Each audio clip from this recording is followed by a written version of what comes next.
Hello, welcome back to my channel, or really, welcome to my channel because this is likely the first time that you're seeing one of my videos, considering the vast majority of them were taken down earlier this year, along with everything else that I've ever put on the internet in my entire life. So, if you were following along with the events at the clinic earlier this year, I apologize that I disappeared so abruptly. Apparently, the local council found my recordings of the events quite disturbing, and that prompted them to hire a very fancy and Orwellian legal team to bury me in cease and desist.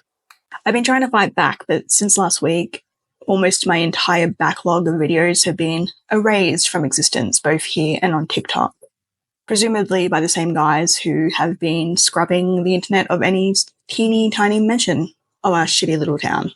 And I know that these aren't technically the kind of guys that you're supposed to be fighting, but after what happened to poor David Moody, I feel a civil responsibility to keep vlogging in one form or another, so here I am.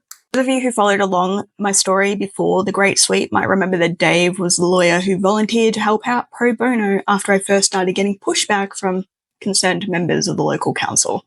Dave even managed to drive down here and have a little chat with the board members about a week before Halloween. And that's why I'm very, very sorry to announce to people on the internet, especially those from TikTok, because I know Dave was very beloved within my community on TikTok before it was scrubbed clean, that his remains were found in a hotel room about a week ago, about 200 kilometers up the road from our town, door locked behind him from the inside, of course. And so his death was officially declared a suicide, and the case has been completely shelved since then. I somehow did manage to convince Deputy McIntosh, who, if you don't know, is the clinic's legal babysitter, to take a look at the police report before it was officially sealed. And she did report back to me that the official cause of death on the police report for Dave was blood loss from trying to eat his own hands.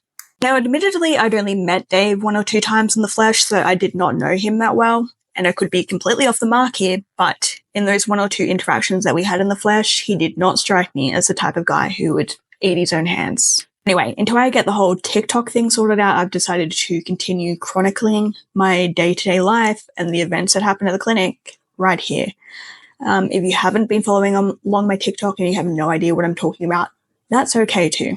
Let me just say there are only 2 things you need to know to bring you completely up to speed.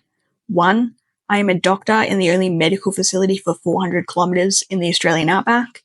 And 2, weird things happen here.